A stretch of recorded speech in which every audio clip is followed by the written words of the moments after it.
মেঘ ভোরবেলা উঠে আবারও ঘুমিয়েছে, তাই সকালে ঘুম একটু দেরিতে ভেঙেছে। আশেপাশে বন্যা ফুপ্পি কেউই নেই। আবিরের কথা মনে পড়তেই সঙ্গে সঙ্গে ফোন হাতে নিল। মেঘ আনমনে নেট অন করে ফেসবুকে ঢুকলো। অকস্মাৎ আবিরের পোস্ট দেখে চমকে উঠল। গতকাল বিয়ের বেশ কয়েকটা ছবি আবির রাতেই তার আইডি থেকে পোস্ট করে ক্যাপশনে লিখেছে, প্রিয় সহধর্মিণী, আমার অনেক কল্পনার সঙ্গী তুমি, গোধূলি লগ্নে বাড়ি ফেরার একান্ত অভিপ্রায় তুমি, আমার স্নিগ্ধ সকালের সুললিত গন্ধরাজ, পরন্ত বিকেলের একগুচ্ছ বাগান বিলাস, আমার শূন্য হৃদয়ের পূর্ণতা তুমি, ব্যাকুল হৃদয়ের নির্জন নির্মলা। নীল দিগন্তের উড়ন্ত মেঘেরা জানে কত স্বপ্ন উড়িয়েছি বেনামি খামে, তোমার মায়াবী মুখের পানে যে ভুলেছি সব যাতনা আনমনে। তোমার ঠোঁটের ওই স্নিগ্ধ হাসি দেখে আমার হৃদয়ের অন্তরালে নীরব বিচ্ছিন্ন বিক্ষোভ চলে। তুমি আমার অবসন্ন মস্তিষ্কের প্রবলতা, নব্য স্বপ্ন দেখার অদম্য স্পৃহা, তোমাকে হাসাতে যেয়ে বহুবার কাঁদিয়েছি আড়ালে। তুমি আমার অপেক্ষার শেষ প্রহর, 16 বছরের প্রতীক্ষার অমূল্য পুরস্কার। আচ্ছা, 16 বছরের প্রতীক্ষার অমূল্য পুরস্কার। তোমাকে মিথ্যা প্রতিশ্রুতি দিইনি আমি, দিয়েছি আবিরের বউয়ের স্বীকৃতি। আমি তোমাকে ভালোবেসেছি, ভালোবাসি, আর আমৃত্যু ভালোবেসে যাব। ইতি, তোমার আকাঙ্ক্ষিত স্বামী। মেঘ ক্যাপশন পড়ে 5 মিনিটের জন্য নিস্তব্ধ হয়ে গেছে। 5 মিনিট পর মনোযোগ দিয়ে ছবিগুলো দেখতে লাগলো। গতকাল পার্লার থেকে সেজে যাওয়ার পর থেকে নিজেকে কেমন লাগছে সেটা দেখার সুযোগই পায়নি। বিয়ের ছবি পর্যন্ত দেখেনি, তবে কয়েক ঘন্টায় আবিরের মুখ থেকে হাজারখানেক প্রশংসা সহ আবিরের দুর্বৃত্ত কথা শুনতে হয়েছে। সুযোগ পেলেই মেঘের কানের কাছে ফিস ফিস করে নিজের অব্যক্ত অনুভূতি জাহির করেছে। আর মেঘ শুধু আবিরের পাগলামি দেখে গেছে। এমনকি কবুল বলার সময় আবিরের অস্থিরতা দেখে মেঘ নির্বাক ছিল, নিষ্পলক চোখে কেবল তাকিয়েই ছিল। মিনিমাম লাজ লজ্জা বিসর্জন দিয়ে আবির উচ্চশব্দে বলছিল, পৃথিবীর যা কিছুর বিনিময়েই হোক, আমি সব কিছু দিতে রাজি হয়েই মেঘকে বউ হিসেবে কবুল করলাম। যেখানে একবার কবুল করলাম কিংবা আলহামদুলিল্লাহ কবুল বললেই বিয়ে সম্পন্ন হয়ে যায়, সেখানে আবির বলেই যাচ্ছিল। আবিরের কাণ্ড দেখে কাজী সাহেবও না হেসে পারলেন না। কাজীর মুখে হাসি দেখে আবির পরপর উদ্বিগ্ন কণ্ঠে শুধালো, আমাদের বিয়ে হয়েছে তো? কাজী সাহেব উঠে যেতে যেতে বললেন, আলহামদুলিল্লাহ, এতদিনে পরিপূর্ণ হয়েছে। আলহামদুলিল্লাহ। কাজী চলে যেতেই আবির মেঘের দিকে তাকিয়ে ভ্রু নাচিয়ে বলে উঠল, এই ভরাট মজলিসে সবাইকে সাক্ষী রেখে আমি আবির তার মেঘকে বিয়ের প্রস্তাব দিচ্ছি। মেঘ কি আবিরকে স্বামী হিসেবে কবুল করছে? মেঘ আবিরের ঝলমলে চোখের দিকে তাকিয়ে ঠোঁট চেপে হেসে মোলায়েম কণ্ঠে জবাব দিয়েছিল, কবুল করলাম, আলহামদুলিল্লাহ, কবুল কবুল কবুল। আবিরের পাগলামি সেখানেই থামেনি। গতকাল বাসায় ফেরার সময় আবির হঠাৎই মেঘের কানে ফিসফিস করে বলছিল, চিরদিনের জন্য শ্বশুর বাড়িতে চলে যাচ্ছিস, এবার একটু কান্না কর। মানছি এগোই বাড়িতে যাচ্ছিস, তাই বলে কাঁদবি না। মেঘ ভেংচি কেটে বলেছিল, আপনার যদি এতই শখ থাকে তাহলে আপনি রান্না করেন। প্রত্যুত্তরে আবির বলেছিল, নববধূর মতো কান্নায় ভেঙে পড়বি, নতুন জামাইদের মতো আমি তোকে সান্ত্বনা দিব। এটা আমার জীবন থেকে মিস হয়ে গেল। এক কাজ করি, চল দুজন একসঙ্গে কান্না শুরু করি। গতকাল আবিরের আজগুবি কথা শুনে মেঘ কপাল কুঁচকালেও আজ কথাগুলো মনে করে আনমনে হেসে ফেলল। পুনরায় ছবি দেখায় মনোযোগ দিল। নিজের পরনের মেরুন রঙের বিয়ের বেনারসি, গা ভর্তি গহনা, মাথায় ঘোমটা সহ চোখ ধাঁধানো আড়ম্বরপূর্ণ সাজসজ্জা দেখে মেঘ নিজেই লজ্জায় পড়ে যাচ্ছে। সেই সাথে রাজোচিত শেরবানিতে আবিরকে যেন রাজপুত্রের মতো লাগছে। গতকাল আবিরের রাজোচিত দুষ্টামির জন্য সামনাসামনি ঠিকমতো দেখতেই পারেনি, তবে আজ ছবিগুলো খুব ভালো করে দেখছে। আয়নায় দুইজনের মুখ দেখা, মেঘের কপালে আবিরের চুমু দেওয়া, একে অপরের চোখে চোখ রেখে নিগুড় ঘরে বন্দি থাকা, বরণের ছবি সহ আরও 2-3টা ছবি আপলোড করেছে। মেঘ সবগুলো ছবি দেখা শেষে কৌতূহলবশত কমেন্টস দেখতে গেল। আবিরের বন্ধু, ছোট ভাই, বড় ভাই, রাকিব, সাকিব, তানভীর, মায়েশা আপু সহ সবাই নিজেদের মতো অভিনন্দন জানানোর পাশাপাশি উস্কানিমূলক মন্তব্যও করেছে। কারো কারো মন্তব্য দেখে মেঘ বেশ বিস্মিত হচ্ছে। এর মধ্যে বন্যা আসছে। মেঘের লাজুক হাসি দেখে মৃদুস্বরে জিজ্ঞেস করলো, হাসছিস কেন? ভাইয়ের পোস্ট দেখে? মেঘ কপাল কুঁচকে তাকিয়ে জিজ্ঞেস করলো, তুই কিভাবে জানিস? শুধু আমি না, বাড়ির সবাই এখন ভাইয়ার পোস্ট নিয়ে গবেষণা করছে, নিচে কিনেই বুঝতে পারবে। মেঘ শান্ত কণ্ঠে জিজ্ঞেস করলো, তুই খেয়েছিস? না, তোকে ডাকতেই আসছিলাম, তুই ফ্রেশ হয়ে আয়, একসাথে খাবো। আচ্ছা, বন্যা মিমের রুমে চলে গেছে। ইদানিং মেঘ ব্যস্ত থাকায় বন্যার মিম আর আইরিনের সাথে খুব ভালো সম্পর্ক হয়ে গেছে। দুইজনেই তানভীরের কথা জানে, তাই তানভীরের হাত থেকে বন্যাকে সবসময় প্রোটেক্ট করে। ড্রয়িং রুমে সোফায় হেলান দিয়ে চোখ বন্ধ করে বসে আছে আবির। রান্নাঘরে রান্নার আয়োজন চলছে। ইকবাল খান ছাদ থেকে নেমে আবিরকে এইভাবে বসে থাকতে দেখে কিছুটা উদ্বিগ্ন কণ্ঠে জিজ্ঞেস করলেন, কিরে আবির, এভাবে বসে আছিস কেন? আবির চোখ খুলে কাকামণিকে এক পলক দেখে পূর্বের অবস্থায় থেকে উত্তর দিল। আমার মনটা খুব খারাপ। ইকবাল খান নেমে এসে আবিরের পাশে বসতে বসতে শুধালেন, মন খারাপ কেন? বিয়ে তো সবাই মেনেই নিয়েছে, তাহলে মন খারাপ কেন থাকবে? আবির তপ্ত স্বরে বলতে শুরু করলো, মন খারাপ থাকবে না কেন? মানুষ এলাকা ছেড়ে 2-1 বছর বাইরে থাকলেই কথা, আচরণ, চলাফেরা সব বদলে যায়। সেখানে 20-30 বছর ঢাকা শহরের থেকেও এখনও গ্রামের কী সব আজগুবি নিয়ম নীতি পালন করছে। বিয়ের পর বউ আলাদা কেন থাকবে? এত বছর অপেক্ষা করে, নিজের সাথে নিজে যুদ্ধ করে, আল্লাহর কাছে চাইতে চাইতে মেঘকে পেয়েছি। কেউ কি জানে সেটা? কিছুদিন যাবত এই বাড়ির প্রতিটা মানুষ আমার ইমোশন নিয়ে প্রতিনিয়ত খেলছে, তারপরও আমি চুপ করে আছি। আমি যদি খোঁড়াক্ষরে ওইসব টের পেতাম, তাহলে মেঘকে নিয়ে আগেই পালাতাম। তোমরা যা করছো তা আমি কখনো ভুলবো না। আমি এর তীব্র নিন্দা জানাচ্ছি। ইকবাল খান শীতল কণ্ঠে বললেন, এভাবে বলছিস কেন? এক এক এলাকার এক এক রীতি, একটু একটু মেনে নিতেই হবে। আবির কিছু বলার আগেই পেছন থেকে আলী আহমেদ খান গম্ভীর কণ্ঠে বলে উঠলেন, তোমার নিন্দা জানানো শেষ হলে বাইরে আসো, কাজ আছে। আলী আহমেদ খানের কণ্ঠ শুনে আবির চমকে উঠে পেছনে তাকালো। আব্বুর রাগে রাগে চোখ মুখ দেখে নিজের মুখ চেপে ধরল। আলী আহমেদ খান কখনো এসেছে আর ঠিক কতটুকু শুনেছে এটা ভেবেই আঁতকে উঠছে আবির। ইকবাল খানের সাথে আবিরের ফ্রেন্ডলি সম্পর্ক হওয়ায় যা ইচ্ছে বলে দিতে পারে, কিন্তু আব্বুর সামনে সে যথাসাধ্য ভদ্র থাকার চেষ্টা করে। কিন্তু আজ এভাবে ধরা পড়ে যাবে সেটা কল্পনাও করতে পারেনি। আবির মাথা নিচু করে দাঁত দিয়ে জিভ কামড়ে বাসা থেকে বেরিয়ে গেছে। ইকবাল খান আলী আহমেদ খানের মুখের পানে চেয়ে মলিন হাসলেন। আলী আহমেদ খানও নিঃশব্দে হেসে বেরিয়ে গেছেন। কিছুক্ষণের মধ্যে মেঘ নিচে নামলো। মেঘকে দেখে রাকিব অকস্মাৎ বলে উঠল, এই যে ভাবি, আমার বন্ধুর 16 বছরের অব্যক্ত অনুভূতির বহিঃপ্রকাশে লেখা খোলা চিঠি পড়ে আপনার অনুভূতি কি? মেঘ শাড়ির আঁচল টেনে মাথায় দিয়ে চিবুক নামিয়ে লাজুক হাসলো। রিয়া রাকিবকে উদ্দেশ্য করে বলল, ভাইয়া সবেত প্রকাশ করেছে, মেঘকে অনুভব করার সময় দাও। বিয়ের ঘরটা আগে কাটুক, তারপর জিজ্ঞেস করো। ঠিক আছে জান, তুমি যা বলবে তাই হবে। রিয়া ঠোঁট বেঁকিয়ে রাগী স্বরে বলল, হঠাৎ এত ভালোবাসা কোথা থেকে আসছে? রাতে বারান্দায় দাঁড়িয়ে আকাশের পানে তাকিয়ে কল্পনা করে আবির যেভাবে চিঠিটা লিখছিল, সেটা দেখে আমারও খুব ইচ্ছে হয়েছিল তোমাকে নিয়ে একটা চিঠি লেখার। কিন্তু বিশ্বাস করো, তুমি ফাল্গুনের সেই রক্তিম শিমুল ফুল আমার হৃদয়ের। এরপর আর কিছু ভেবেই পাচ্ছিলাম না। 30 মিনিট ভেবেছি, তানভীরকে নিয়ে গবেষণা করেছি, কিন্তু লাইনটা আর সম্পূর্ণ করতে পারিনি। তারপর মনে হলো কবিতা আর চিঠি লেখার থেকে সকাল সন্ধ্যা বাবু খাইছো জিজ্ঞেস করা খুব সহজ সমাধান। রিয়া বিরক্ত হয়ে বলল, তুমি আসলে একটা আনরোমান্টিক। রাকিব হেসে উত্তর দিল, বিয়ে করেছে 6 মাস হতে চললো, এখনো আমি কত রোমান্টিক দেখেছো? তুমি বললে শিমুল ফুল না দিতে পারলেও কচুরি ফুল ঠিকই দিতে পারবো। আর কি চাও? রিয়া রাগান্বিত কণ্ঠে হুঙ্কার দিল, তুমি আপাতত চোখের সামনে থেকে যাও। আজকাল ভালোবাসার কোনো মূল্য নেই।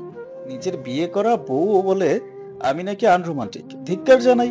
কাকে ধিক্কার জানাচ্ছ? নিজেকেই। রিয়া সহসা হাসতে শুরু করেছে, সেই সাথে মেঘও হাসছে। আবির এসে রাকিবের কাঁধে হাত রেখে ধীর কণ্ঠে জানতে চাইল, কি হচ্ছে এখানে? আবিরের কণ্ঠ শুনে মেঘ আর চোখে তাকালো। আবিরকে এক পলক দেখেই লজ্জায় নুয়ে পড়েছে। গতকালও এত লজ্জা পায়নি যতটা লজ্জা আজ পাচ্ছে। অবিলম্বে ঘোমটা টেনে মুখ ঢাকার চেষ্টা করলো। রাকিবের সাথে দু একটা কথা বলে আবির মেঘের সামনে এসে দাঁড়িয়ে অত্যন্ত কোমল কণ্ঠে বলল, আসসালামু আলাইকুম।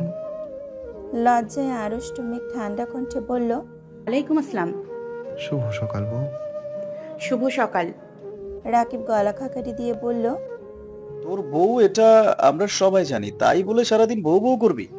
ভাবছি কিছুদিন দিনরাত এক করে শুধু বউই ডাকবো। মাহমুদা খান মালিহা খানের রুম থেকে বেরিয়ে আসতে আসতে ভারী কণ্ঠে বললেন, আবির, তোর কি কোনো কাজ নেই? সকাল সকাল মেঘকে জ্বালাচ্ছিস কেন? মাহমুদা খান মালিহা খানের রুম থেকে বেরিয়ে আসতে আসতে ভারী কণ্ঠে বললেন, আমি কোথায় জ্বালিয়েছি? এতক্ষণ কাজ করে কেবলই আসলাম। ফুপি, তোমার সাথে আমার কিসের শত্রুতা বলো তো?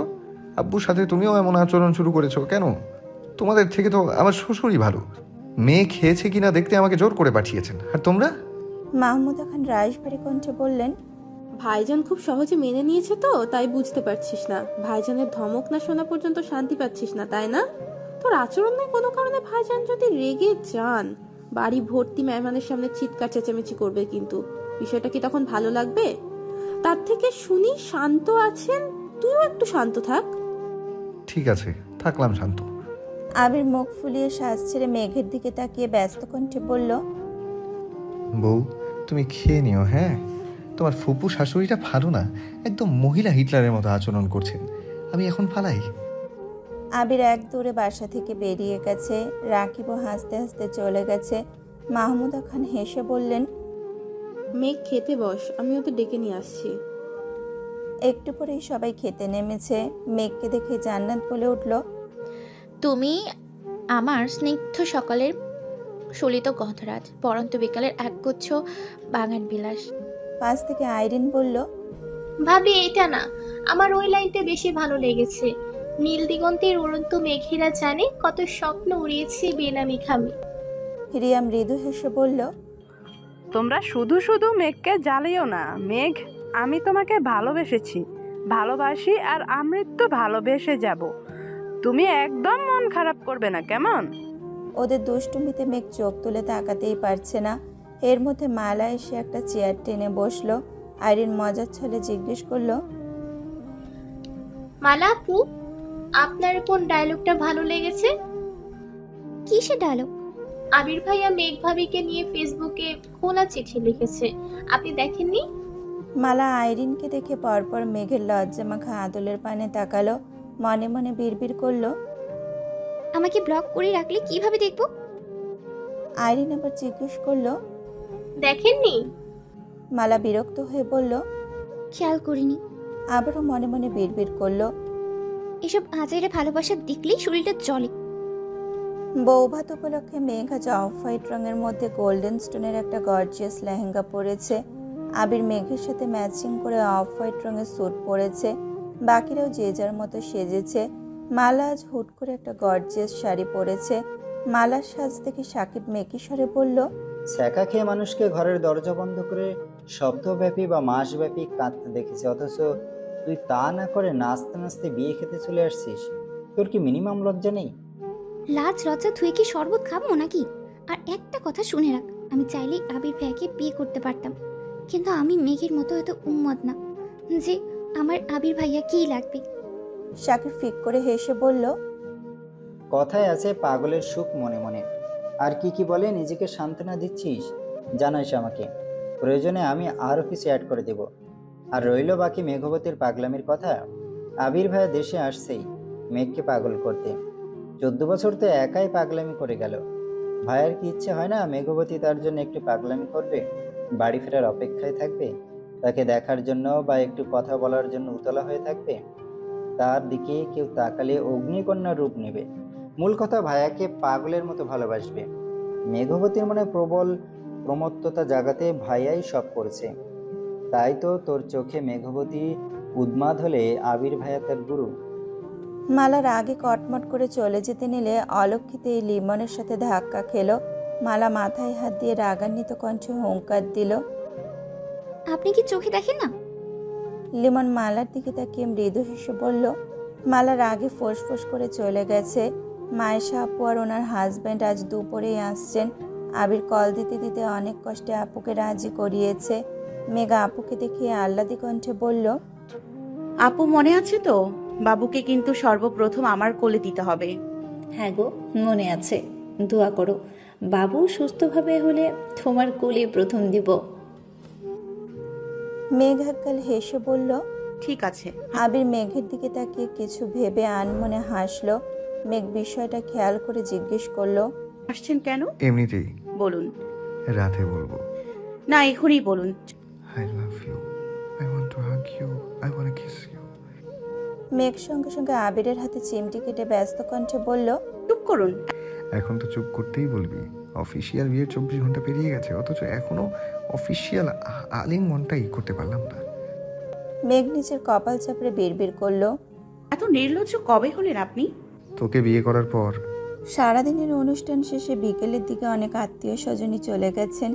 এসা পর্যন্ত সবাই মোটামুটি ব্যস্ত ছিল। এশার নামাজ পড়ে মোজাম্মেল খান আর আলী আহমেদ খান একসাথে চা খেতে বসেছেন। কিছুক্ষণের মধ্যে আবির আর ইকবাল খানও এসেছেন। তানভীর, সাকিব, রাকিব, আরিফ মিলে বাসরঘর সাজাচ্ছে। গতকাল তানভীর বোনের পক্ষে থাকলেও আজ সে আবিরের পক্ষে। আবির নামাজ থেকে এসে নিজের রুমে চলে গেছে। ভুল করেও কেউ যেন লাল গোলাপ না লাগায় তার জন্যই মূলত দেখতে গেছে।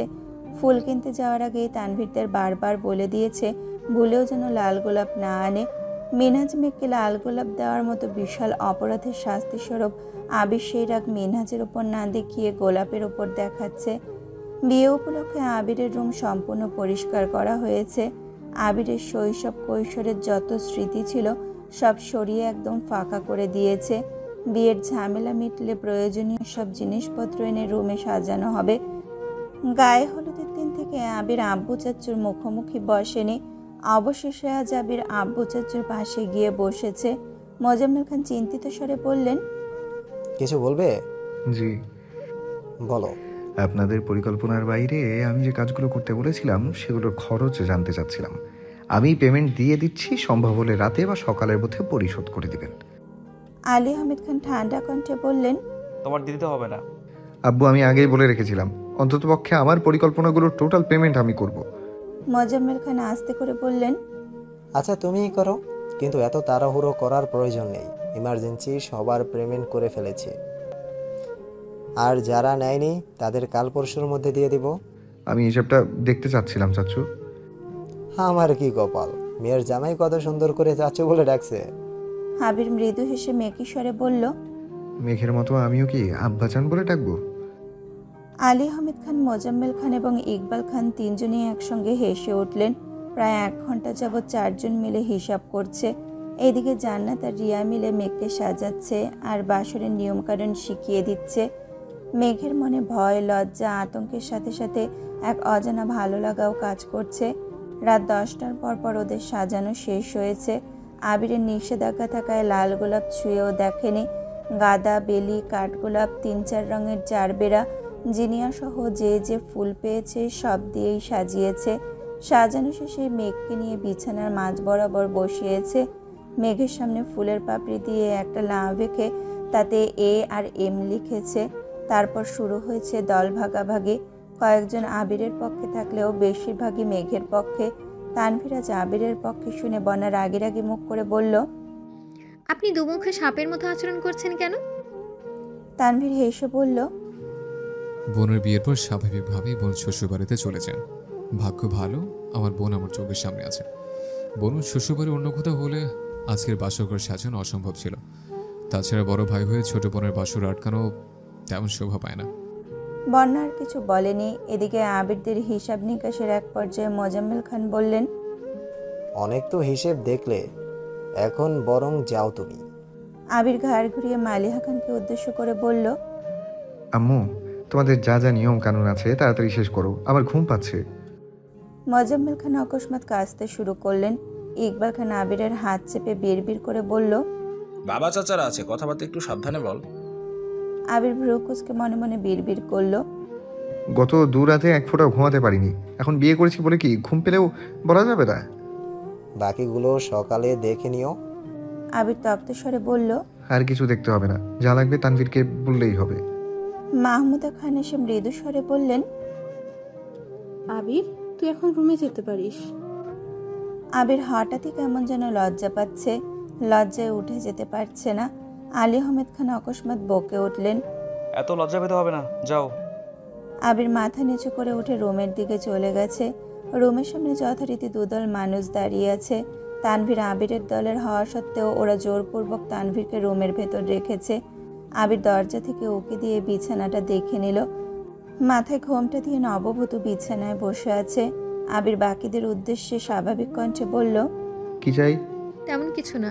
রাকিব আবিরের পাশ থেকে বলে উঠল, আজ যত ইচ্ছে দে, আমি বারণ করব না, কারণ বাসর আমিও সাজিয়েছি, তাই ভাগ আমিও পাবো। আবির রাকিবের দিকে তাকিয়ে হাসলো। আইরিন অকস্মাৎ বলে উঠল, ভাইয়া তাড়াতাড়ি টাকা দিয়ে আমাদের বিদায় করো। আবির শান্ত কণ্ঠে বলল, তোরা কত চাস সিদ্ধান্ত নিয়ে তানভীরের কানে কানে বল। আইরিন, জান্নাত, রিয়া, মিম, বন্যা ফিসফিস করে কিছুক্ষণ ভেবেচিন্তে তানভীরকে জানালো। আবির সঙ্গে সঙ্গে বলল, সিদ্ধান্ত ফাইনাল? কেন সরবো? আগে টাকা দিবে তারপর যাব। আবির তপ্ত স্বরে বলল, আমি যেতে বলিনি আপু, সরতে বলেছি। বউ দেখে ফেললেই তো শেষ। বউ না দেখে আমি তোমাদের কিচ্ছু দিতে পারছি না। তোমরা যেমন আমাকে বিশ্বাস করতে পারছো না, তেমনি আমিও পারছি না। আমার বউয়ের জায়গায় অন্য কাউকে যে বসিয়ে রাখুনি তার কি গ্যারেন্টি আছে? তোমাদের সহজ সমাধান দিয়েছি। তোমাদের অ্যামাউন্ট আমি না জানলেও তানভীর জানে। আমার বউ ঠিকঠাক থাকলে তোমরা তোমাদের প্রাপ্য পেয়ে যাবে। আগে বউ দেখবো, তারপর টাকা দিব। এখন তোমরা ভেবে দেখো। ঠকাবে না তো? তোমরা আমাকে না ঠকালে আমিও তোমাদের ঠকাবো না। ঠিক আছে। ওরা এক প্রকার বাধ্য হয়ে আবিরকে রুমে ঢুকতে দিয়েছে। আবির রুমে ঢুকেই মেঘকে উদ্দেশ্য করে সালাম দিল। মেঘ কাঁপা কাঁপা গলায় সালামের উত্তর দিয়েছে। এতক্ষণ যাবৎ মেঘ শান্ত থাকলেও এখন আর শান্ত থাকতে পারছে না। আবির যত কাছাকাছি আসছে, মেঘের শরীরের প্রতিটা শিরা উপশিরা রক্ত সঞ্চালন তত বেড়ে যাচ্ছে। ঢোক গিলে বারবার নিজেকে শান্ত রাখার চেষ্টা করছে। আবির কিছুটা ঝুঁকে খুব যত্ন সহকারে আস্তে ধীরে মেঘের ঘোমটা উঠালো। লজ্জায় রাঙা মেঘের নামানো চিবুক দেখে কিঞ্চিত ভ্রু কুচকালো। আবির সহসা দু আঙুলে মেঘের চিবুক উঠালো। আবিরের শক্ত হাতের কোমল স্পর্শে মেঘের শীর্ণ অধর থরথর করে কাঁপছে। হৃদয়ের তোলপাড়ে নিঃশ্বাস এলোমেলো হয়ে যাচ্ছে। ঘন ঘন পল্লব ঝাপটে নিভু নিভু চোখে আবিরের দিকে তাকাতেই আবিরের শক্ত হাতের কোমল স্পর্শে মেঘের শীর্ণ অধর থরথর করে কাঁপছে। হৃদয়ের তোলপাড়ে নিঃশ্বাস এলোমেলো হয়ে যাচ্ছে। ঘন ঘন পল্লব ঝাপটে নিভু নিভু চোখে আবিরের দিকে তাকাতেই আবির সহসা বুকের বাঁ পাশে হাত রেখে নেশাক্ত কণ্ঠে বলল, সঙ্গে সঙ্গে বিছানার উপর লাভ লেখা অংশ ধপ করে পড়ে গেছে। মিম, আদি, আইরিন কিছুটা আতঙ্কিত হলেও বাকিরা আবিরের কাণ্ড দেখে মুচকি মুচকি হাসছে। মেঘ কিঞ্চিত ভ্রু কুচকে আবিরের মুখের দিকে তাকালো। আবির আচমকা কাত হয়ে মেঘের দিকে ঘুরে হাতের উপরে মাথা রেখে মৃদুগামী কণ্ঠে বলল, অবশেষে আবিরের একান্ত চাঁদ আবিরের রুমে দীপ্তি ছড়াচ্ছে। মেঘ লজ্জায় চোখ সরিয়ে ফেলেছে। আবির পকেটে হাত দিয়ে যতগুলো 500 আর 1000 টাকার নোট পেয়েছে সব মেঘের হাতে মুষ্টিবদ্ধ করে দিয়েছে। রিয়া হাসি মুখে বলল। আবির মেঘের দিকে তাকিয়ে মোলায়েম কণ্ঠে বলল, ওরা কিছু চাচ্ছে, দিব? মেঘ কিছুই বলছে না, চুপচাপ বসে নিজের হৃদস্পন্দন গুনছে। আইরিন সঙ্গে সঙ্গে বলল, এটা কিন্তু কথা ছিল না, তুমি বলেছো ভাবিকে দেখেই দিয়ে দিবে। আবির মেঘের দিকে তাকিয়ে থেকে ঠান্ডা কণ্ঠে বলে উঠল, আমি আমার বউয়ের অনুমতি ব্যতীত কিচ্ছু দিতে পারছি না, সরি। সবাই মেঘকে রিকোয়েস্ট করছে, কিন্তু মেঘ মুখ ফুটে কিছু বলতেই পারছে না। আবির মৃদু হেসে পুনরায় প্রশ্ন করলো, কি হলো, দিয়ে দিব? মেঘ ঘাড় কাত করে সম্মতি জানালো। আবির সঙ্গে সঙ্গে বিছানা থেকে উঠে স্বাভাবিক কণ্ঠে বলল, তোমাদের অ্যামাউন্ট কত ছিল আমি জানি না, আর জানতেও চাই না। আমার বউ যেহেতু সম্মতি দিয়েছে, তাই তোমরা যা চেয়েছো তার ডাবল পাবে। তানভীরের দিকে তাকিয়ে মৃদু স্বরে বলল, তানভীর, ওদের অ্যামাউন্ট বুঝিয়ে দিবি। জান্নাত, রিয়া একসঙ্গে বলে উঠল, ইস, এত বড় মিস্টেক কিভাবে করলাম? আগে জানলে আরো বেশি চাইতাম। আমরা এখন নতুন করে অ্যামাউন্ট চাইবো। আবির মুচকি হেসে বলল, সুযোগ একবারই দিয়েছি, সেই সুযোগ আর পাবে না। এখন সবাই যাও এখান থেকে। রাকিব আবিরের কানে কানে ফিস ফিস করে কিছু বলেই দৌড়ে বেরিয়ে গেছে। বাকিরাও যে যার মতো চলে গেছে। বন্যা মেঘের দিকে তাকিয়ে মুচকি হেসে বেরিয়েছে। তানভীর আগেই বেরিয়ে গিয়েছিল। আবির দরজা বন্ধ করতে যাবে, অকস্মাৎ তানভীর হাজির হলো। আবির শক্ত কণ্ঠে বলল, আবার কি? তানভীর মেঘকে এক পলক দেখে নিল। মেঘ মাথা নিচু করে নিশ্চুপ হয়ে বসে আছে। তানভীর গলা খাকারি দিয়ে অত্যন্ত কোমল কণ্ঠে বলল, ভাইয়া, আমার বোনটা কিন্তু এখনো ছোট। তোমার অনাবশ্যক ভালোবাসাকে একটু কন্ট্রোলে রেখো প্লিজ। আবির ভ্রু গুটিয়ে সরাসরি তানভীরের চোখের দিকে তাকিয়ে কর্কশ গলায় বিড়বিড় করল, তুই না আমার সম্বন্ধী? তানভীর নিঃশব্দে হেসে অত্যন্ত ধীর কণ্ঠে বলল, তুমি না আমার ভাই। তাছাড়া পুরো পৃথিবী জানে তুমি আমার বন্ধু টাইপের ভাই, তাই আমার সব দিক থেকে পারমিশন আছে। আবির দাঁতে দাঁত চেপে বলল, জি ভাই, বুঝতে পেরেছি। বলছিলাম কি ভাই, আপনি পারমিশন দিলে আমি আপনার বোনের সাথে একান্তে কিছুটা সময় কাটাতাম। পারমিশন দেবেন ভাই? জি ভাই, আপনার জন্য আয়োজন। Best of luck. তানভীর চলে যাচ্ছে। আবির মুচকি হেসে দরজা বন্ধ করে দিয়েছে। দরজা বন্ধের শব্দে মেঘের শরীর ঝাঁকি দিয়ে উঠেছে। মাথা নিচু করে জোরে নিঃশ্বাস ছাড়ল। আবির আর চোখে মেঘের দিকে তাকালো। ঠোঁটে লেগে আছে দুষ্টু হাসি। ধীর পায়ে এগিয়ে গেল মেঘের কাছে। আবিরের তৃপ্ত দুচোখ চকচক করছে। উৎকণ্ঠায় মেঘের চিবুক নেমে গলায় ঠেকেছে। ক্ষীণবক্ষের তীব্র কম্পনে শরীর ঘেমে একাকার অবস্থা। আবির আকপাচ না ভেবে আচমকা মেঘের কোলে মাথা রেখে শুয়ে পড়েছে। অপ্রত্যাশিত ঘটনায় মেঘ চমকে ওঠে। বুকের ভেতর পর্যন্ত স্তব্ধ হয়ে গেছে। মেঘ সঙ্গে সঙ্গে চোখ বন্ধ করে ফেলেছে। হাত পা সহ সারা শরীর থরথর করে কাঁপছে। আবির অকস্মাৎ জামা কাপড়ের ওপর দিয়ে মেঘকে জড়িয়ে ধরে পেটে মুখ গুজল। আবিরের অবাঞ্ছিত স্পর্শে মেঘের জোরালো বক্ষস্পন্দন আরও বেশি জোরালো হতে শুরু করেছে। নীরবে ঢোক গিলে এলোমেলো নিঃশ্বাস ছাড়ছে। আবির ভয়ঙ্কর আবেশে আবদ্ধ। সুদীর্ঘ আকাশের অস্ফুট প্রণয়ের অফিসিয়াল অনুমোদন পেয়েছে আজ। মেঘের শরীর থেকে আসা বিমুগ্ধকারী ঘ্রাণটা আবিরের নাসারন্ধ্রের সঙ্গে সঙ্গে হৃদয়ে তোলপাড় চালাচ্ছে। আবির এক মনে সেই ঘ্রাণটা উপলব্ধি করছে। মেঘের অভিমানে নাক ফুলানো, গায়ের তীব্র গন্ধ, দরদি স্পর্শ, আহ্লাদী কণ্ঠের আবদার পূরণের পরিপূর্ণ অধিকার পেয়ে গেছে আজ। এই মেঘ একান্ত আবিরের। পৃথিবীর আর কারোর সাধ্য নেই যে আবিরের কাছ থেকে তার মেঘকে দূরে সরাবে। আজ ছোট্ট মেঘের আদুরে কণ্ঠে বলা কথাগুলো আবিরের খুব মনে পড়ছে। অকস্মাৎ পেট থেকে মুখ সরিয়ে ঘাড় কিছুটা ঘুরিয়ে মেঘের অভিমুখে তাকালো। মেঘের বন্ধ চোখের পাতা আর কম্পিত অধর দেখে আবির আনমনে হেসে অত্যন্ত মোলায়েম কণ্ঠে বলল, তুমি আমার বহু প্রতীক্ষিত একান্ত অভিলাষ, হৃদয়ের মণিকোঠায় সংগোপনে রাখার নির্মম প্রয়াস। আমার অবিচ্ছেদ্য প্রণয়ের উত্তাপ তুমি, সকাল সন্ধ্যা সর্বনাশের কারণটাও শুধু তুমি। হোগো অপরূপা, চেয়ে দেখো না মনোরমা। মেঘ কিংকর্তব্য বিমূঢ়। আবিরের একের পর এক ভাবপ্রবণ কথা শুনে মেঘের অস্থিরতা বেড়েই চলেছে। বুকের ভেতর চলমান ইতস্ততা কাটিয়ে চোখ পিটপিট করে তাকালো। আবিরের সঙ্গে চোখাচোখি হতে আবির অকস্মাৎ সশব্দে হেসে উঠল। আবিরের প্রাণোচ্ছল হাসি দেখে মেঘ না হেসে পারল না।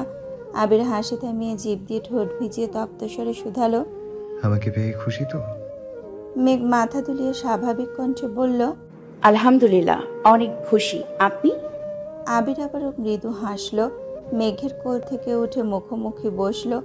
লম্বা নিঃশ্বাস ফেলে মেঘের হাতটা শক্ত করে ধরে কোমল কণ্ঠে বলতে শুরু করলো, আলহামদুলিল্লাহ, আজ আমি খুব খুশি, কারণ আমার স্প্যারোকে দেয়া কথা আজ পরিপূর্ণভাবে রাখতে পেরেছি। ছোট্ট স্প্যারো সে আহ্লাদী কণ্ঠে বলা কথাটা আমাকে ছেড়ে যেতে পারবেন না। স্প্যারো ভুলে গেলেও আমি ভুলতে পারিনি। গত 16টা বছর শুধু এই একটা কথার জেরেই সব বিপত্তিতে টিকেছিলাম। আজ আমার স্প্যারোকে আবারও বলতে চাই, আমি ছেড়ে যাইনি, কোথাও যাইনি। তোমার আবির তোমারই আছে। তুমি সেদিন শুধু বলেছিলে ছেড়ে যেও না, অথচ আমি বুঝেছিলাম তোমাকে ছেড়ে বাঁচতে পারবো না। শেষ বিকেলে বাকিদের বাড়ি ফেরার তারা দেখে তুমি আবেগী কণ্ঠে বলেছিলে, ওদের মতো আমারও যদি আলাদা একটা বাড়ি থাকতো। আর আমি ভেবেছিলাম যে কোনো মূল্যেই হোক তোমাকে তোমার স্বপ্নের বাড়ি উপহার দিব। একবার খেলতে গিয়ে পায়ে ব্যথা পেয়েছিলাম বলে তুমি শীতল কণ্ঠে বলেছিলে, খেলতে না গেলে তো ব্যথা পেতে না। আমি মনে মনে বলেছিলাম আজকের পর খেলতেই যাব না। জ্বরের ঘরে আমার হাতটা আঁকড়ে ধরে তুমি বলেছিলে, আমার কাছে থাকো। আমিও থেকে গেলাম। কোনো একদিন কোনো কারণে বাসায় আমাকে বকা দিচ্ছিল দেখে তুমি সবার সামনে আমার হাতটা শক্ত করে ধরে পড়েছিলে, আবির ভাইয়া শুধু আমার, তোমরা কেউ কিচ্ছু বলতে পারবে না। আমি আবির সেদিনই তোমার হয়ে গিয়েছিলাম। নিজের সাথে প্রতিজ্ঞা করেছিলাম বাঁচলে তোমার সাথেই বাঁচবো। মেঘ অবিশ্বাস্য চোখে আবিরের অভিমুখে চেয়ে আছে। অতর্কিতেই বেড়েছে বুকের ভেতরের ধুকপুক শব্দ। আবিরের কথাগুলো শুনে মেঘের চক্ষুদয় কোটর ছেড়ে বেরিয়ে আসতে চাইছে। ফর্সা লাজুক আদল মুহূর্তেই পরিবর্তন হয়ে গেছে। নাকের ডগায় মুক্তোর মতো বিন্দু বিন্দু ঘাম চিকচিক করছে। মেঘের উদ্বেজিত মনোভাব চোখে মুখে ফুটে উঠছে। যে আবিরের প্রণয়ে আসক্ত মেঘ, সেই আবির মেঘের কাছে প্রতিজ্ঞাবদ্ধ ছিল এতগুলো বছর। এটা ভেবেই মেঘের মস্তিষ্কের নিউরনে অনুরণ শুরু হয়েছে। মেঘ অসহায় মুখ করে আবিরের চোখের দিকে তাকিয়ে প্রশ্ন করল, আমি আপনাকে এত কিছু বলেছিলাম? আবির মেঘের দুহাত নিজের দুগালে রেখে নিঃশ্বাস টেনে বলল, আমার মনে নেই কেন? আপনি কখনো বলেননি কেন? কারণ তখন তুমি অনেক ছোট ছিলে। আপনি আমাকে তুমি করে বলছেন কেন? ভালোবাসা মুখে বলে হয় না পাগলি, তোমাকে নিজ থেকে অনুভব করতে হতো, আর আমি সেই অপেক্ষাতেই ছিলাম। মেঘ কপাল কুঁচকে প্রশ্ন করলো, কেমন যেন অস্বস্তি লাগছে। আপনার মুখে তুইটাই মানায়। শুনতে খারাপ লাগছে? অভ্যাস করো, এখন থেকে তুমিটাই বেশি শুনতে হবে। কেন? আবির মৃদু স্বরে বলল, আমার সম্বন্ধে আমাকে ভয়ঙ্করভাবে ওয়ার্নিং দিয়েছে, বিয়ের পর তোমার সাথে তুই তুকারি করলে আমার নামে মামলা দেবে। তানভীরের এসব তুই তুকারি একদম পছন্দ না। ওর সাথে কথা বললে সচরাচর তোমাকে তুই বলে সম্বোধন করি না, তারপরও ভুলে যদি বলে ফেলি তখন দেখা যায় রাগে সারাদিন আমার সাথে কথাই বলে না। গতকাল রাতে আমাকে লাস্টবারের মতো ওয়ার্ন করেছে যেন কোনোভাবেই তুই না বলি। পার্সোনালি ঘরে দরজা বন্ধ করে তুই বললেও আমার সম্বন্ধে বাবা মা শ্বশুর শাশুড়ি কিংবা কোনো আত্মীয়ের সামনে কোনোভাবেই তুই বলতে পারবো না। মেঘ অভিনিবিষ্টের ন্যায় চেয়ে থেকে শান্ত কণ্ঠে শুধালো, আপনি ভাইয়াকে ভয় পান? না, তোমাকে ভয় পায়। মানে? আবির মেঘের হাত গাল থেকে নামিয়ে বুকের ওপর রেখে বলতে শুরু করলো, তোমাকে হারানোর ভয়ে আমার এই যে এখানটা বারবার কেঁপে ওঠে। আবিরকে ধ্বংসের একমাত্র অস্ত্রই মেঘ। তানভীর সহ আমার কাছের মানুষজন খুব ভালোভাবে জানে আমার জীবনে তোমার অস্তিত্ব ঠিক কতখানি জুড়ে। আমাকে কোনো কিছুতে রাজি করাতে ব্যর্থ হলেই ইচ্ছাকৃত তোমার নাম নেয়, কারণ তারা জানে তুমি আমার একমাত্র দুর্বলতা। এই যে তুমি কত শত কুসংস্কার মানো, কিচ্ছু হবে না জেনেও আবেগে নাচো, আমিও ঠিক তেমন। তোমার নামে কিছু শুনলে না বুঝে রিয়্যাক্ট করি, নিজের ওপর নিয়ন্ত্রণ হারিয়ে ফেলি। অন্ততপক্ষে তোমাকে নিয়ে তানভীরের সাথে আমি কোনো রকম অসৎভাবে জড়াতে চাই না, তাই ও যা বলেছে আমি মেনে নিয়েছি। আবিরের উৎকণ্ঠা দেখে মেঘ প্রতিনিয়ত আশ্চর্যের চূড়ায় পৌঁছে যাচ্ছে। মেঘ নির্বাক চোখে তাকিয়ে গভীর মনোযোগ দিয়ে আবিরকে দেখছে। আবির কয়েক মুহূর্ত মেঘের মায়াবী আদলে চেয়ে থেকে আনমনে হেসে বলল, ম্যাম, এভাবে তাকিয়ে আমাকে আগে ভাগেই দুর্বল করে দেবেন না, আপনার সাথে আমার অনেক কথা আছে। আবিরের কথায় মেঘের ভাবনার সুতো ছিঁড়েছে। কপালে ভাঁজ ফেলে মৃদু স্বরে বলল, কি কথা? আগে নামাজ পড়ে রবের কাছে শুকরিয়া আদায় করি, তারপর বলবো। যাও, ফ্রেশ হয়ে উজু করে আসো। আবির মেঘের হাত ছেড়ে বিছানা থেকে নামছে। এত কথোপকথনের ভিড়ে রিয়া আর জান্নাতের শিখিয়ে দেওয়া নিয়মকানুনের কথা মেঘ ভুলেই গিয়েছিল। মেঘ ঝটপট বিছানা থেকে নেমে আবিরের পায়ে হাত দিয়ে সালাম করতে নিল, কিন্তু সালাম করার আগে আবির মেঘের দুই বাহু ধরে উঠিয়ে আলতোভাবে বুকে জড়িয়ে মোলায়েম কণ্ঠে বলল, তোমার অবস্থা আমার পায়ে নয়, হৃদয়ে। আজকের পর কোনোদিনও পায়ে হাত দিয়ে সালাম করার চেষ্টাও করবে না, মনে থাকবে? জি। আবির মেঘকে ছেড়ে ড্রেসিং টেবিলের ওপর থেকে ফোনটা হাতে নিয়ে ব্যালকনির দরজায় হেলান দিয়ে দাঁড়িয়ে কিছু একটা করছে।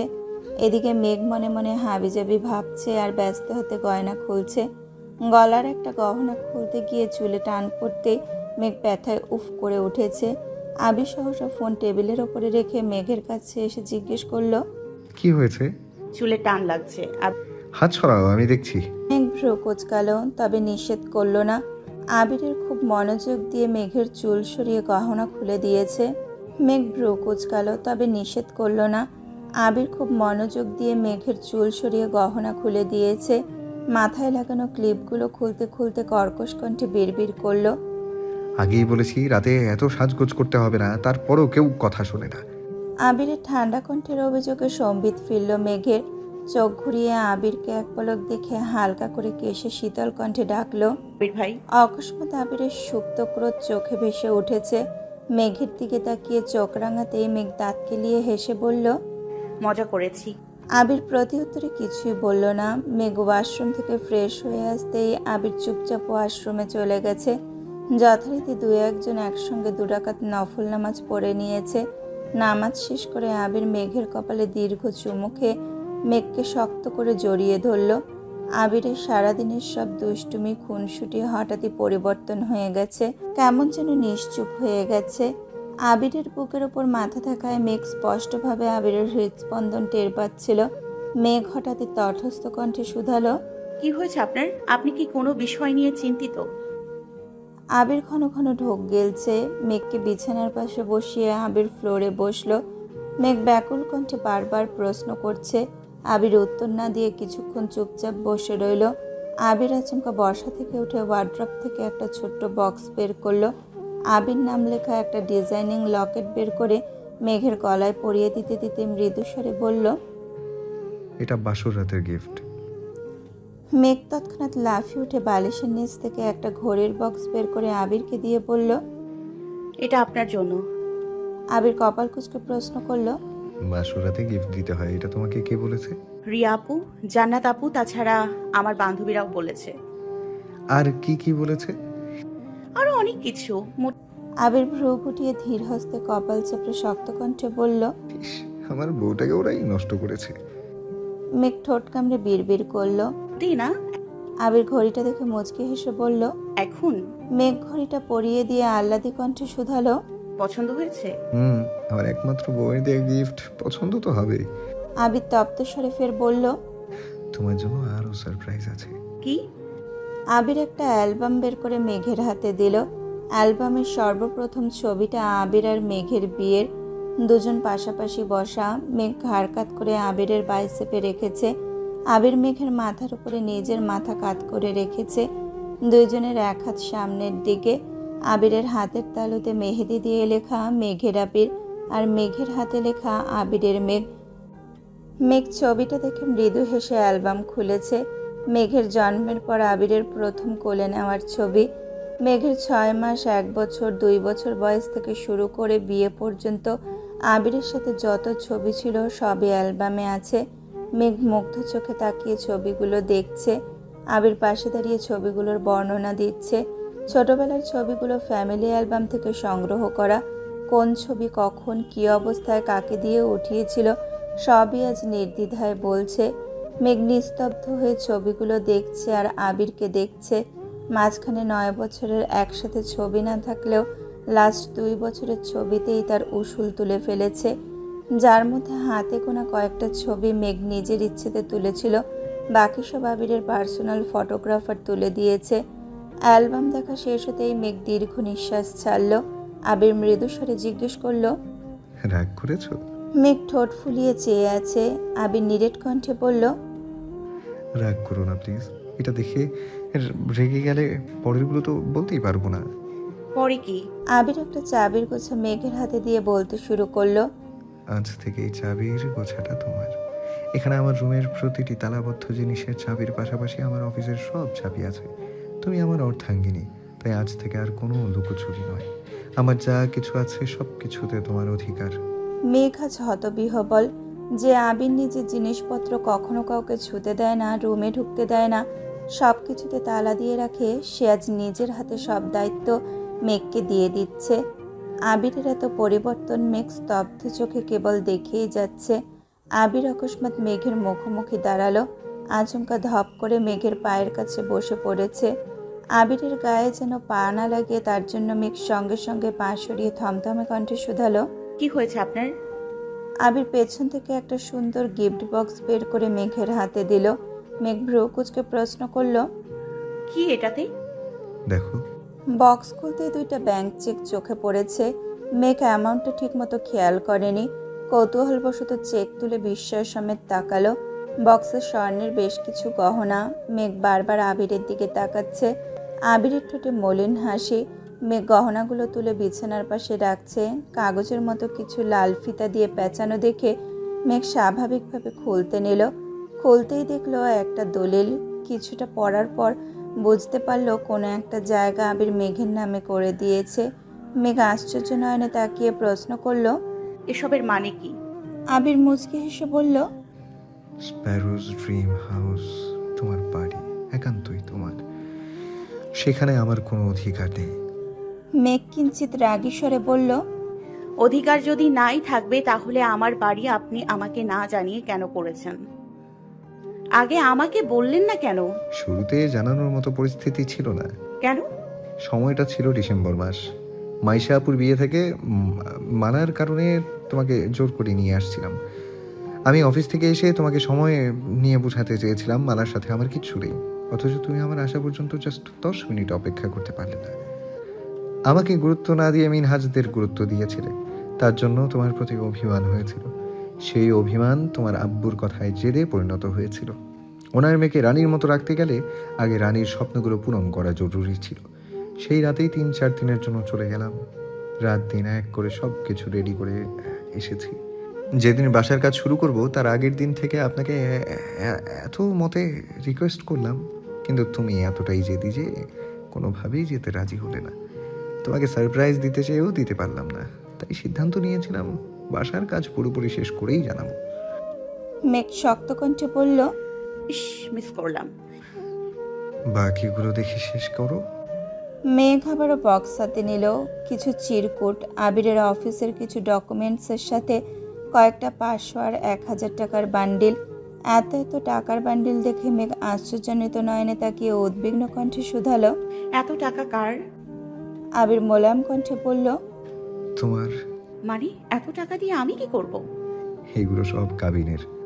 মেঘ ধীর কণ্ঠে বলতে শুরু করলো, আমি যতদূর শুনেছি কাবিন বউয়ের পরিবার অথবা বউয়ের ইচ্ছে অনুযায়ী দিতে হয়।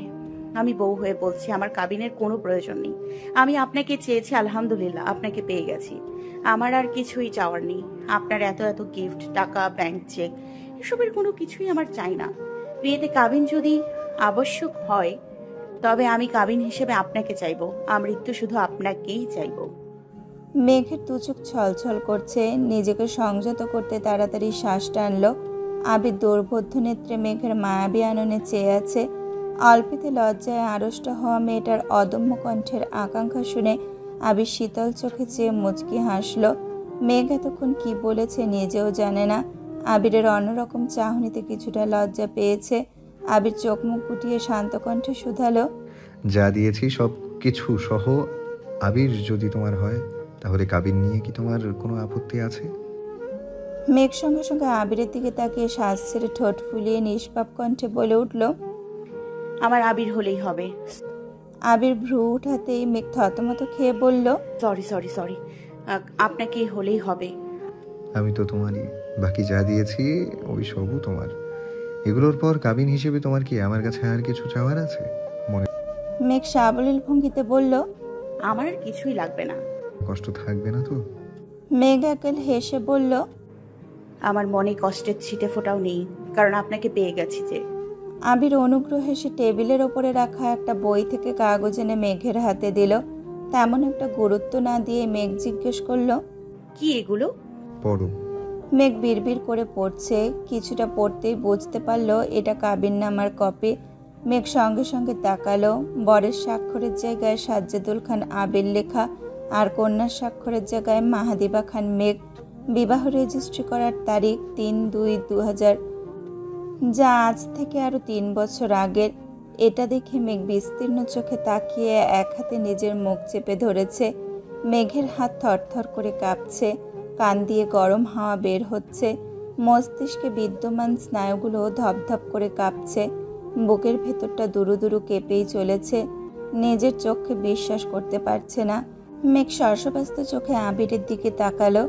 আবির নিরুদ্বেগ ভঙ্গিতে মেঘকে দেখছে আর নিজের বুকে হাত রেখে অনুচ্চ স্বরে দোয়া পড়ছে। মেঘের গলায় আটকানো নিঃশ্বাসটা অতি সন্তর্পণে বেরিয়ে আসছে। মুখ ফুলিয়ে শ্বাস টেনে জিভ দিয়ে ঠোঁট ভিজিয়ে থতমত কণ্ঠে প্রশ্ন করলো, এগুলো কি সত্যি? আবির ঢোক গিলে ধীর কণ্ঠে বলল, আইনের চোখে আমাদের বিয়ের 3 বছর পূর্ণ হয়ে গেছে। গতকাল 4র্থ বছরে পদার্পণ করেছি। তোমাকে আগেই বলেছিলাম তুমি আমারই। কেউ তোমাকে আমার থেকে আলাদা করতে পারবে না। কেউ যদি আমার সাথে ঝামেলা করতেও চাইতো আমি সরাসরি কাবিননামা দেখিয়ে দিতাম। মেঘ ভাবনা চিন্তা ছাড়াই আচমকা বলে উঠল, এটা কিভাবে সম্ভব? মেঘ ভাবনা চিন্তা ছাড়াই আচমকা বলে উঠল। আবির শক্ত কণ্ঠে বলতে শুরু করলো, আমি দেশ ছাড়ার মাসখানেক আগে তানভীরকে তোমার ব্যাপারে সব বলেছিলাম। সে আমার আবেগ অনুভূতি দেখে প্রথম দিকে মেনে নিলেও পরবর্তীতে ওর মনে কিছুটা খটকা সৃষ্টি হয়েছিল, কারণ শত হলেও সে তোমার আপন ভাই। তোমার প্রতি তার দায়িত্ব ভালোবাসা অন্য লেভেলের, যেটা আমার প্রতি 1000 থাকলেও তোমার সমান নয়। বলতে গেলে তানভীর আমি দুজনেই তখন অপ্রাপ্তবয়স্ক। মজার ছলেই হোক কিংবা গভীর চিন্তা থেকেই তানভীর একদিন হুট করে বলে বসে, ভাইয়া তুমি বনুকে এখনো পছন্দ করো মানলাম, আমি ওকে দেখেও রাখলাম, কিন্তু 7 বছর পর তোমার মন মানসিকতা যেরকম থাকবে তার কি গ্যারান্টি আছে? তখন যদি বোনের প্রতি এখনকার মতো অনুভূতি না থাকে?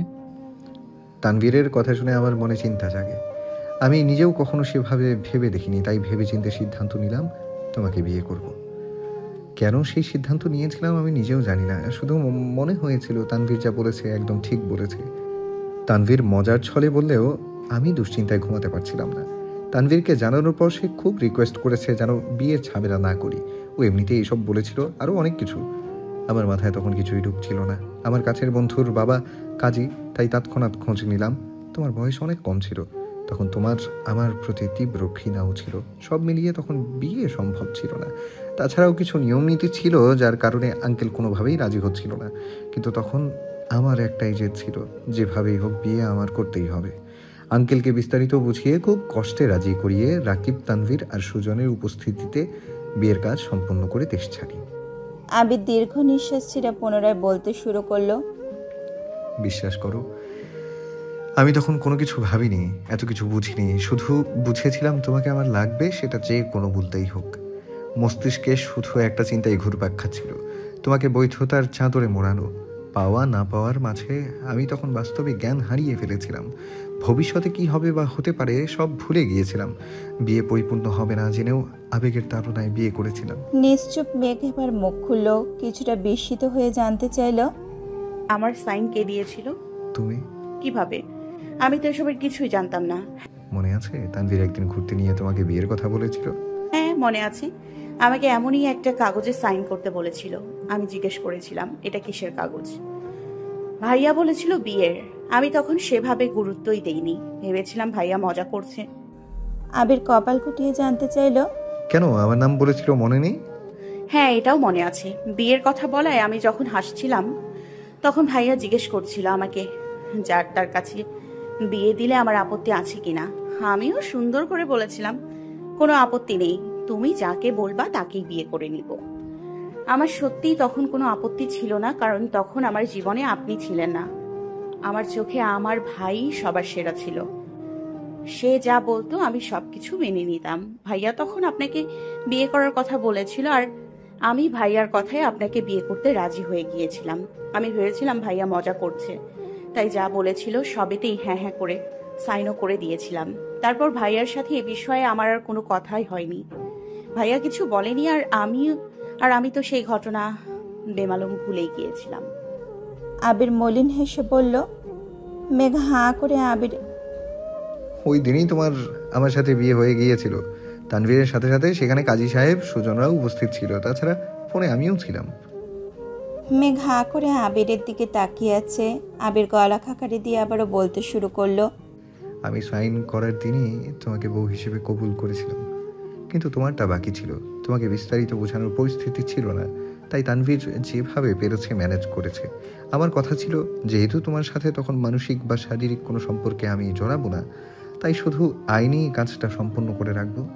বাসায় এসে যেভাবেই হোক তোমাকে পটিয়ে বাসার সবার অনুমতি নিয়ে তোমাকে বিয়ে করব। আমি নির্বোধ ছিলাম, কারণ আমি তখনও আবেগে গা ভাসাচ্ছিলাম। আমাদের বিয়ে আইনিভাবে নিবন্ধিত হয়ে গিয়েছিল। আমার এত বছরের ভালোবাসাকে আইনি স্বীকৃতি দিতে পেরে মনে সুখের হাওয়া বইছিল। আমার আকাশে বাতাসে বিয়ের আমেজ ছিল, কিন্তু সেই আমেজ বেশি দিন থাকলো না। মাস তিনেকের মধ্যে ফুপ্পির কথা জানতে পারি, আর তখনই আমার মাথায় আকাশ ভেঙে পড়ে। তানভীরের সাথে ঘটে যাওয়া ঘটনায় ভীত হয়ে আমি আইনি স্বীকৃতির জন্য জোরাজুরি করেছিলাম, কিন্তু ফুপ্পির কথা শুনে সম্পূর্ণ নিস্তব্ধ হয়ে গিয়েছিলাম। যেখানে ফুপ্পির প্রেমের সম্পর্ক জেনেও মানিনি, সেখানে আমি কাউকে না জানিয়ে বিয়ে করে ফেলেছি। আমার বিয়েটা কোন লেভেলের অপরাধের কাতারে পড়বে সেটা ভেবেই আটকে উঠেছিলাম। এত বছরে নিজের মনে জমে থাকা স্বপ্নগুলোকে পিণ্ডীভূত করে যে কাজের বাড়িটা বানিয়েছিলাম, সেই বাড়িটা মনের ভেতরে ঘটে যাওয়া আকস্মিক ভূমিকম্পে তছনছ হয়ে গিয়েছিল। নিজের সাজানো স্বপ্ন ভাঙার সাথে সাথে ভেঙেছিল তোমাকে দেখার সব আকাঙ্ক্ষা। নিজের আক্ষেপে নিজেই পড়ছিলাম। কিছু সময়ের জন্য মনে হয়েছিল পৃথিবী ছেড়ে চলে যাই, কিন্তু শেষ সময়েও তোমাকে দেওয়া কথাটা আমার কানে বাজছিল, আমাকে ছেড়ে যেতে পারবে না। সেই আদুরে আনন্দ আমাকে মৃত্যুর দ্বার প্রান্ত থেকে টেনে এনেছিল। শুধুমাত্র তোমার কথা ভেবে নতুনভাবে নিজেকে তৈরি করছিলাম, কিন্তু বুকে ছিল আকাশ সমান ভয়। বাসায় বিয়ের কথা জানলে তোলপাড় শুরু হবে, এটা খুব ভালো করেই বুঝেছিলাম। তোমাকে নিয়ে আলাদা থাকার যোগ্যতাও আমার ছিল, কিন্তু তুমি যে আমার ছিলে না। তুমি এমনিতেই 7-8 বছর যাবৎ আমার সাথে কথা বলছিলে না। ওই অবস্থায় কোনো ক্রমে যদি শুনতে পারতে যে তোমার সাথে আমার বিয়ে হয়ে গেছে, তখন আব্বু চাচ্চু কি করতো জানি না, কিন্তু তুমি হয় আমাকে খুন করতে, নয়তো নিজে সুইসাইড করতে, আর না হয় লাস্ট অপশন ছিল ডিভোর্স। তোমার জেদকে আমি বরাবরই ভয় পাই, তবুও খুব ভয় পেয়েছিলাম তুমি ভুলক্রমে কিছু বললেও সেটা তুমি করেই ছাড়তে। বাসায় ফিরে 3 মাস কিংবা 6 মাসের মধ্যে বিয়ে করার স্বপ্ন আড়ালেই হারিয়ে গেল। সেই থেকে আবার আতঙ্ক শুরু হলো। তানভীর, রাকিব দুজনকে খুব জোর করে বললাম ভুল করেও যেন বিয়ের টপিক না উঠায়, বিয়ের কথা যেন মন থেকে ভুলে যায়। অনাকাঙ্ক্ষিত কারণে 6 মাস আগে দেশে ফিরলাম। তখন সব ভুলে তোমাকে আমার প্রেমে পড়তে বাধ্য করলাম। প্রতিনিয়ত নিজের আবেগকে নিয়ন্ত্রণ করে তোমাকে অনুভব করাতে লাগলাম।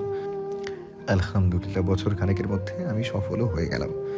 আমার অ্যাক্সিডেন্টের পর তোমার আবেগ জড়ানো কথাগুলো শুনে তোমার ভালোবাসার পুরোপুরি নিশ্চয়তা পেয়েছিলাম। বাসার পরিস্থিতি, তোমার পরিস্থিতি দেখে তখন দ্বিতীয়বার উপলব্ধি করেছিলাম আমি আবেগের বশে ঠিক কত বড় ভুলটা করেছিলাম। আম্মুর বারবার জানতে চাওয়া আমার কোনো পছন্দ আছে কিনা, আব্বুর একই প্রশ্ন পরোক্ষভাবে জিজ্ঞেস করা, সেই সাথে তোমার অতিরিক্ত যত্নে আমি পাগল প্রায় হয়ে উঠেছিলাম। তখন বুঝেছিলাম আমার বাবা মা আমাকে খুব ভালোবাসে। তাদের ইচ্ছা শক্তি এতটাই প্রবল যে আমি চাইলে তারা পৃথিবীর সব কিছু আমার সামনে হাজির করতে পারে। সেখানে তোমাকে আমার সাথে বিয়ে দেওয়া তেমন কোনো বিষয়ই না, বরং তোমাকে চাইলে আব্বু আম্মু খুশিই হতো। কিন্তু ওনারা তো জানতো না যে আমি ওনাদের হৃদয় আগেই ভেঙে ফেলেছি, আর তুমি না কিছু জানতে। ওই পরিস্থিতিতে দাঁড়িয়ে আমার বিয়ের কথা বলাটা কোনোভাবেই সম্ভব ছিল না, আর না সম্ভব ছিল বিয়ের ঘটনা লুকিয়ে নতুন করে বিয়ে করা। তাছাড়া তখনও তোমার স্বপ্নের বাড়ি গিফট করা বাকি, তোমাকে মানসিকভাবে প্রস্তুতি করাটাও বাকি ছিল। গত রমজানের আগে হুট করে সবার সামনে একদিন আমার বিয়ের কথা উঠল। তোমার আব্বু আগুনে ঘি ঢালার মতো কোথাকার কোন মেয়ের কথা বলল। আমি মেজাজ হারিয়ে বললাম এক বছর বিয়েই করব না। আমি তাদের কিভাবে বুঝাতাম যে আমি তোমাকে বিয়ে করে ফেলেছি। তারপর রাকিবের বিয়ে ঠিক হলো, তখনও আব্বু আমাকে কথা শোনালো। এমনকি আমার নিজেরও খারাপ লাগছিল, কারণ আমি যখন তোমাকে ভালোবাসি তারপর থেকেই বলছিলাম আমি যেভাবেই হোক রাকিবের আগে বিয়ে করব। বিয়ে করেও ছিলাম, কিন্তু কাউকে বলতে পারছিলাম না। আবেগ আর কষ্টগুলো নিজের ভেতরে চাপিয়ে রাখতে রাখতে আর পারছিলাম না। রাকিবের গায়ে হলুদের রাতে ফুপ্পিকে জড়িয়ে ধরে কাঁদতে কাঁদতে শুধু একটা কথাই বলেছিলাম, আমি ভুল করেছি, খুব বড় ভুল করেছি। সেই ভুলের শাস্তি স্বরূপ মেঘকে আমার থেকে কেড়ে নিও না, আমি মেঘকে ছাড়া বাঁচতে পারবো না। ফুপ্পি নিরুপায় ছিল। আমার কান্না দেখে তবুও কয়েকবার আব্বুকে বলার চেষ্টা করেছে, কিন্তু সাহস করে বলে উঠতে পারেনি। তারপর শুরু হলো তোমার আব্বুর ছেলে দেখা। বাধ্য হয়ে বাসায় রাগারাগি করলাম। তোমার বাসার কাজ শেষ করতে প্রজেক্টের দায়িত্ব নিয়ে দেশের বাইরে গেলাম। বিয়ের কথা বাসায় বলার জন্য মানসিকভাবে প্রস্তুতি নিচ্ছিলাম। আমার পুরোপুরি টার্গেট ছিল 1 তারিখ তোমাকে প্রপোজ করব, রাতে বাসায় বিয়ের কথা বলবো। বাসায় মানলে 2 তারিখ ধুমধাম করে গায়ে হলুদ হবে, না মানলে তোমাকে নিয়ে বাড়ি ছাড়বো। মাঝখান থেকে তুমি 3 দিন আগে প্রপোজ করতে বের হয়ে সব কিছু এলোমেলো করে দিয়েছিলে। তবে যাই হোক, রবের কাছে হাজারো শুকরিয়া যে কোনো ঝামেলা ছাড়াই তোমাকে পেয়ে গেছি। মেঘ হতবিহ্বল পাথরের মতো বসে আবিরের মুখের পানে চেয়ে আছে। কিছু জিজ্ঞেস করা বা বলার ভাষা হারিয়ে ফেলেছে। আবির দেয়াল ঘড়ির দিকে তাকিয়ে সময় দেখল। মেঘের হাত থেকে কাগজ নিতে নিতে মেঘের মসৃণ গালে চুমু খেয়ে হঠাৎই পুরো কণ্ঠে বলে উঠল, বউ, আমি তোমাকে 5 মিনিট দিচ্ছি। এর মধ্যে টাস্কি খাওয়া মুড থেকে বেরিয়ে রোমান্টিক মুডে আসো। আমার বুকের ভেতর প্রেম ভালোবাসা ফুটন্ত গরম পানির মতো টকবক করছে। রোমান্টিক মুডে না আসলে আমার অন্তর পুরো ছারখার হয়ে যাবে। তুমি কি তাই চাও? মেঘ নির্বাক চোখে আবিরের দিকে তাকালো। আবির নিঃশব্দে হেসে চোখ টিপল। আবিরের নির্লজ্জ মার্কা কথা আর কাণ্ড দেখে মেঘ না পারতেও কিঞ্চিত হাসল। সকালে নাস্তার টেবিলে আবির আর মেঘ ব্যতীত সকলেই উপস্থিত। বর্ণাওয়াজ সবার সাথে খেতে বসেছে। ইকবাল খান ধীর কণ্ঠে শুধালো, আবির আর মেঘ কি এখনো ওঠেনি? মালিহা খান মিমকে উদ্দেশ্য করে বলল, মিম দেখে আয় তো। মিম সঙ্গে সঙ্গে উঠে গেল। আবিরের রুমের দরজায় ডাকতে গিয়ে খেয়াল করলো দরজা খোলা। রুমে মেঘ আবির কেউ নেই।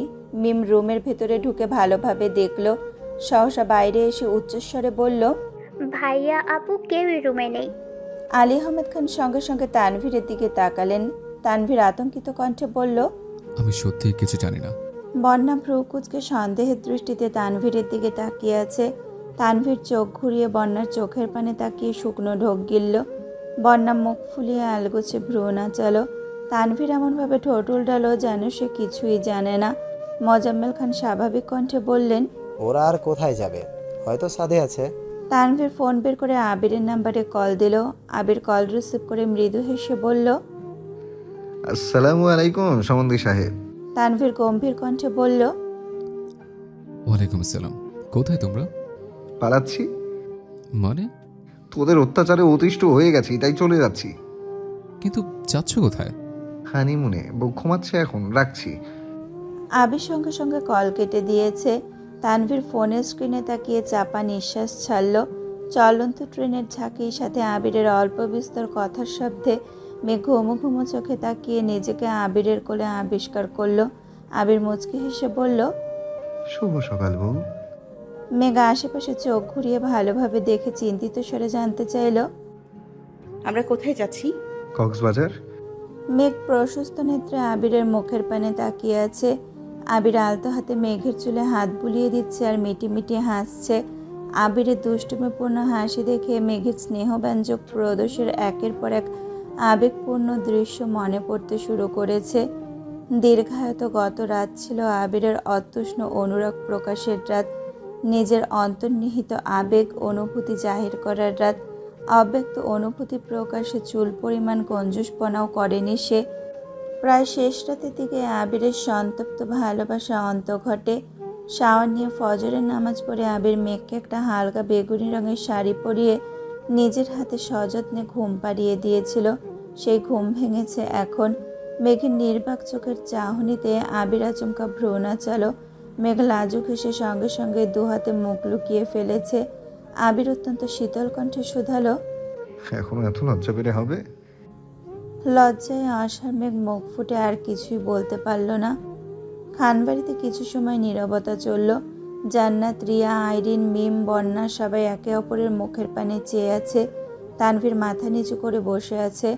আলী আহমেদ খান গম্ভীর কণ্ঠে শুধালেন, ওরা কোথায় যাচ্ছে? তানভীর ধীর কণ্ঠে জবাব দিল, ঘুরতে। আমাদের বললে কি আমরা পাঠাতাম না? এভাবে কাউকে না বলে যাওয়ার কি ছিল? মাহমুদা খান তপ্ত স্বরে বললেন, আমি তো ভোরবেলা উঠে দরজা বন্ধ দেখলাম, ওরা গেল কিভাবে? আলী আহমেদ খান সবার দিকে এক পলক তাকিয়ে ভারী কণ্ঠে বললেন, সব দোষ তোমাদের। ছেলেটাকে এত কষ্ট দেওয়ার কি দরকার ছিল? তোমরা যেহেতু সবকিছু আগে থেকেই জানতে, তাহলে এত চ্যালেঞ্জ না দিয়ে আমাদের জানিয়ে সবকিছু মেনে নিলেই হতো। আমার ছেলেটাকে এভাবে না কাঁদালেও পারতে। আলী আহমেদ খান হঠাৎই উচ্চ শব্দে হেসে উঠলেন। মালিহা খানকে উদ্দেশ্য করে বললেন, তোমার কি মনে হচ্ছে তোমার ছেলেকে কাঁদিয়েছি বলে তোমার ছেলে রাগ করে বউ নিয়ে চলে গেছে? হ্যাঁ। আলী আহমেদ খান হাসতে হাসতে বললেন, এসব কিছু তার পূর্ব পরিকল্পিত। তোমার ছেলেকে নিষ্পাপ ভেবো না, সে এতটাও নিষ্পাপ না। মালিহা খান রাগী স্বরে বললেন, আপনি মানেন আর না মানেন, আমি জানি আমার ছেলে নিষ্পাপ। আলী আহমেদ খান চাপা স্বরে বললেন, এই যে আমার ছেলে করছো। তোমার আদরের ছেলে যে 3 বছর আগে বিয়ে করে ফেলেছে, এটা কি তুমি জানো? মালিহা খান তৎক্ষণাৎ বলে উঠলেন, কি? কে বলেছে? মোজাম্মেল খান খাওয়া বন্ধ করে আতঙ্কিত নজরে তাকালেন। আলী আহমেদ খান স্বাভাবিক কণ্ঠে ফের বললেন, তোমার ছেলে আর মেঘ মামুনের বিয়ে আরো 3 বছর আগেই হয়ে গেছে। গত পরশুদিন 3 বছর পূর্ণ হয়েছে। তোমার ছেলেকে যতটা সাধারণ ভাবো, সে ততটাও সাধারণ না। মালিহা খান নিস্তব্ধ হয়ে গেছেন। মোজাম্মেল খান গম্ভীর কণ্ঠে বললেন, ভাইজান, তুমি কি আমাদের সাথে মজা করছো? মজা করার ইচ্ছে থাকলে তোদের সাথে আগেই মজা করতাম, বিয়ে পর্যন্ত অপেক্ষাও করতাম না, আর ধুমধাম করে ছেলে বিয়েও দিতাম না। তুই বিয়ের দিন কাবিনের কথা বললি না? আমি কি কাবিন দেব? আমার ছেলে আরো 9 বছর আগে না বুঝে কাবিন ঠিক করে ফেলেছে। যখন বুঝতে পেরেছে কাবিন মেয়ের পরিবার থেকে দিতে হয়, তখন তার মাথা নষ্ট হয়ে গেছে। সে এলোপাতাড়ি ছোটাছুটি করে টাকা ম্যানেজ করে তোর মেয়েকে বাড়ি বানিয়ে দিয়েছে। তবুও কাবিন নিয়ে যেন কোনো কথা না ওঠে। মোজাম্মেল খান কপাল কুঁচকে প্রশ্ন করলেন, আবির মেঘকে বাড়ি গিফট করেছে? হ্যাঁ। কোথায়? সেটা আমি কি করে বলবো? আমিও তো অল্প শুনেছি। তোমাকে এসব কে বলেছে? আবির মেঘের বিয়ে হয়েছে এটাই বা কে বলেছে? তোর ছেলে তানভীর বলেছে? হ্যাঁ। মোজাম্মেল খান রাগান্বিত দৃষ্টিতে তানভীরের দিকে তাকিয়ে আছে। তানভীর সেই যে মাথা নিচু করেছে, চোখ তুলে আর তাকাতেই পারছে না। বন্যা, রিয়া, মিম, আইরিন সবাই নির্বাক চোখে চেয়ে আছে। মোজাম্মেল খান গরুভার কণ্ঠে বললেন, এসব কি শুনছি? আবির মেঘের বিয়ে কি আগেই হয়েছে? তানভীর বারবার ঢোক গিলছে। আলী আহমেদ খান মৃদু স্বরে বললেন, তানভীরকে কিছু করে লাভ নেই, সে এক নির্বোধ, আর আমারটা ওর থেকে আরো বড় নির্বোধ। কিভাবে কি করেছে? কিভাবে করেছে এসব এখন আর জানতে হবে না, শুধু জেনে রাখ তোকে তোর ছেলে হারিয়ে দিয়েছে। মালিহা খান শীতল কণ্ঠে শুধালেন, আপনি এত কিছু কিভাবে জানলেন? আলী আহমেদ খান মৃদু হেসে বললেন, তোমার কি মনে হয় এমনি এমনি বলে দিয়েছে? এত সহজ। সেদিন সন্ধ্যায় রাকিব, রাসেল আর তানভীর তিনজনই আমার অফিসে গিয়েছিল। আবিরের পছন্দের কথা জানিয়ে আমাকে খুব করে রিকোয়েস্ট করছিল যেন ঝামেলা ছাড়া রাজি হয়ে যাই।